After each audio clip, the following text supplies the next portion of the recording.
l'últim romanç, ara cantat. És un romanç...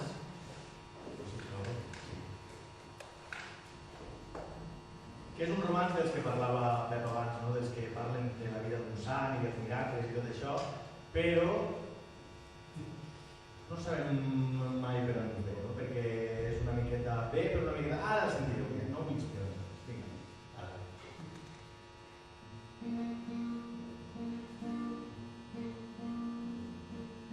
És el poble de Cabarda, un poble molt ditxós, allà per a poc atene, a Sant Antoni el gloriós, el sant fa milagres, el prodigi és d'ell, tot el que mor jove mai es farà bé, el sant fa milagres, el prodigi és d'ell, tot el que mor jove mai es farà bé.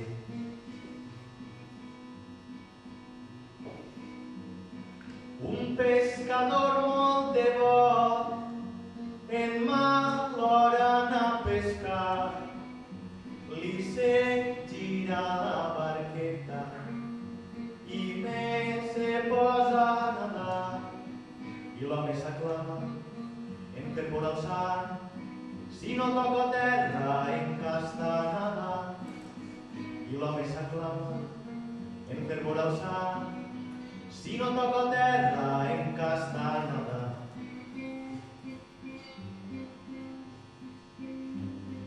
Un xiquet anava a escola i feia l'aire molt fort, li va caure una rajola i me'l deixa quasi mort. Sa mare que el veu me s'aclama el sant, cura'm el meu xic i es mor a l'instant. Sa mare que el veu me s'aclama el sant, cura'm el meu xic i es mor a l'instant.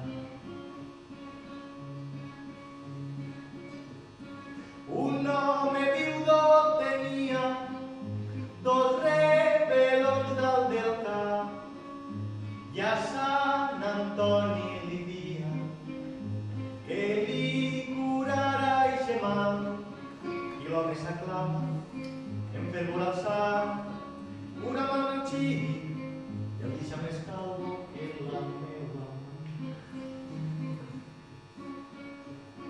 Un bou a caça va un home prop de l'ermita del sant, i l'home a Sant Antoni demana auxili plorant. El bou que el va veure li tira a tornar, menja la que un rave allí se'l deixa. El bou que el va veure li tira a tornar, menja la que un rave allí se'l deixa. Sant Antoni de Gavarda, no vull demanar-te més, perquè si tot mos heu donat, el quedarà sense res. Vull salut i terres, de treball i un vel, i per tu sencera la glòria del cel. Vull salut i terres, de treball i un vel, i per tu sencera